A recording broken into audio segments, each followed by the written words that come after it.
भाई, रक्षाबंधन पर तुम्हारी बहुत याद आती है। मैं तुम्हें राखी भेजना चाहती हूँ, लेकिन तुम भारत से बहुत दूर हो। मेरी राखी को भारत सरकार स्वीकार करे और उसे पाकिस्तान की जेल तक पहुँचाए। हर बहन अपने भाई को राखी बांधती है, लेकिन मैं बदनसीब हूँ कि तुम्हें ये खुशियाँ नहीं दे पा रही हूँ। ये संवेदनशीलता एक बहन की एक भाई को राखी बांधने को लेकर है, जो कि आज की एक कहानी में मैं बताऊंगा। एक बेबस बहन पिछले 12 साल से इंतज़ार कर रही है कि अपने भाई के कलाई पर राखी बांधे। 4 साल से तो दफ्तर के चक्कर काट रहे हैं कि उसके राखी को जेल तक पहुंचा दिया जाए। आखिर क्या है ये पूरी कहानी, आज हम बताएंगे केशव की जुबानी आज की कहानी में। नमस्कार, मेरा नाम है केशव चौधरी। काला सच सफ़ेद झूठ की इस कहानी के एपिसोड में आपका स्वागत है। आज की कहानी कुछ ऐसे ही दर्द भरे है कि रक्षाबंधन पर न जाने कितने भाइयों की कलाई सूनी रह जाती है। कुछ तो जेल में रहते हैं तो उसकी बहन राखी बांधने हाथ भी जाती, लेकिन कुछ मामले ऐसे होते कि इंतज़ार बस इंतज़ार ही रहता है। भारत में रक्षाबंधन एक पर्व नहीं, एक उत्सव है जो अब हमारे देश से निकलकर विश्व के कई देशों में बड़े ही धूमधाम से मनाया जाता है। लेकिन कुछ भाई की कलाई सूनी रह जाती है तो कुछ बहनों के अरमान अधूरे रह जाते हैं। आज की कहानी एक ऐसे अभागी बहन की है जिसे हर वर्ष बस इंतज़ार रहता है अपने भाई के वापस लौट आने का, बल्कि ये इंतज़ार 1-2 साल का नहीं बल्कि पिछले 14 साल का है। आज की कहानी शुरू होती है मध्य प्रदेश के बालाघाट जिले की एक अभागी बहन जिसका नाम संघमित्रा खोबारे है। ये रक्षाबंधन का दिन पिछले 14 वर्षों से अधूरा है। उनके भाई प्रसन्नजीत रंगाली, जो कभी पढ़ाई में बेहद होशियार और परिवार के होनहार बेटे थे, अब पिछले 6 सालों से पाकिस्तान के लाहौर स्थित कोट लखपत सेंट्रल जेल में बंद है। बहन का कहना है कि जब तक वो अपने भाई को वापस नहीं लाएगी तब तक वो किसी को भी राखी नहीं बांधेगी। इस साल भी रक्षाबंधन पर भी संघमित्रा ने अपने भाई के लिए एक भावुक चिट्ठी लिखी। उन्होंने सरकार से इस पत्र को जेल में उनके भाई तक पहुंचाने की अपील की। इस पत्र में उन्होंने अपने दिल का दर्द, अपनी पीड़ा और भाई के प्रति अटूट प्रेम को शब्दों में पिरोया। प्रसन्नजीत रंगारी का जन्म मध्य प्रदेश के बालाघाट जिले के खेर लाजी में हुआ था। बचपन में पढ़ाई में बेहद होशियार थे। उन्होंने 2011 में जबलपुर के गुरु Ramdas Khalsa institute of technology से बी फार्मेसी की पढ़ाई पूरी की और एमपी स्टेट फार्मेसी की काउंसलिंग में अपना रजिस्ट्रेशन कराया। परिवार को उम्मीद थी कि पढ़ाई के बाद वो एक अच्छे करियर की शुरुआत करेंगे, लेकिन किस्मत में कुछ और ही लिखा हुआ था। मानसिक स्वास्थ्य समस्या के कारण उन्होंने आगे की पढ़ाई छोड़ दिया और घर लौट आए। ये समय उनके जीवन का एक टर्निंग पॉइंट साबित हुआ। परिवार ने उन्हें संभालने की कोशिश की, लेकिन उनकी मानसिक स्थिति में सुधार नहीं हो पाया। कुछ समय बाद प्रसन्नजीत अचानक घर से गायब हो गए।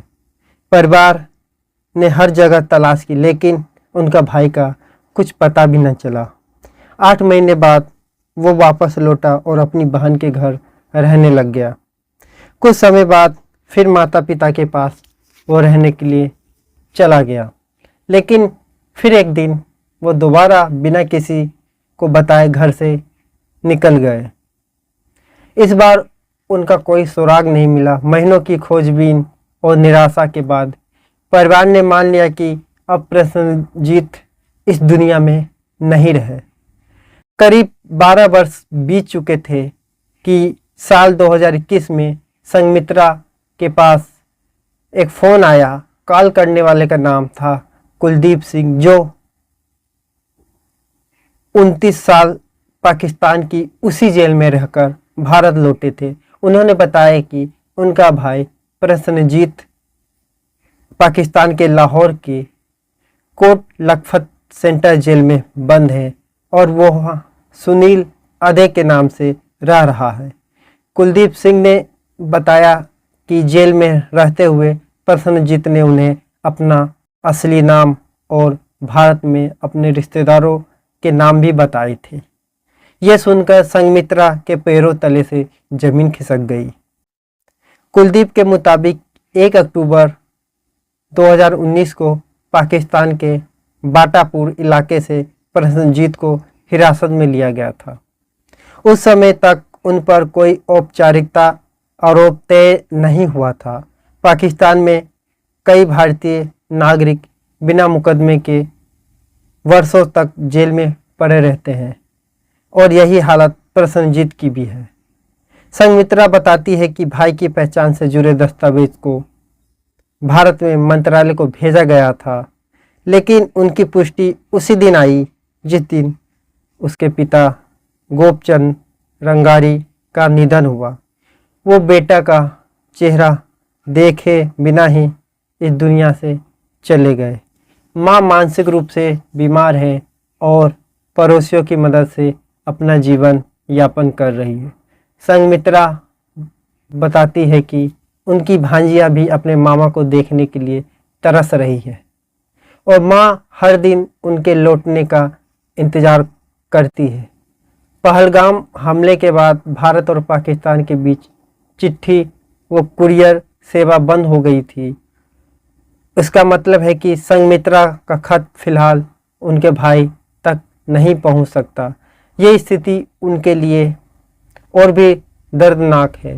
संघमित्रा मजदूरी करके अपने परिवार और 2 बेटियों का पालन पोषण भी करती है।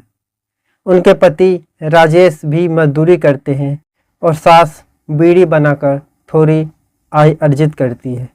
पाकिस्तान की जेल से भाई को छुड़ाने की प्रक्रिया में आने वाली खर्च ने उनकी आर्थिक स्थिति की और कमज़ोर कर दी है। संघमित्रा ने भारत सरकार से अपील की है कि वो इस मामले में दखल दे और उनके भाई को पाकिस्तान की जेल से छुड़वाकर भारत लाए। यह सिर्फ एक परिवार का नहीं बल्कि देश के हर उस नागरिक का मुद्दा है जो बिना किसी अपराध के विदेशी जेल में कैद है।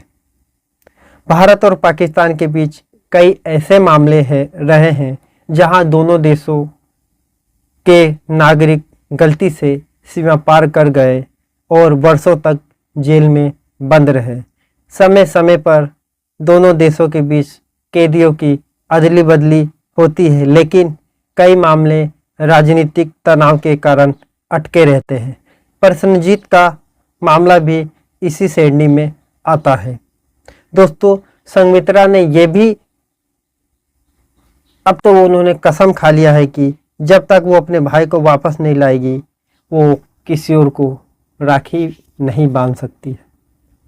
ये कसम वो पिछले 4 सालों से निभा रही है, आज भी उसे निभाने की कोशिश कर रही है। ये कहानी सिर्फ एक बहन और भाई की रिश्ते की नहीं है, बल्कि उस उम्मीद की भी है जो मुश्किल हालत में भी जीवित रहती है।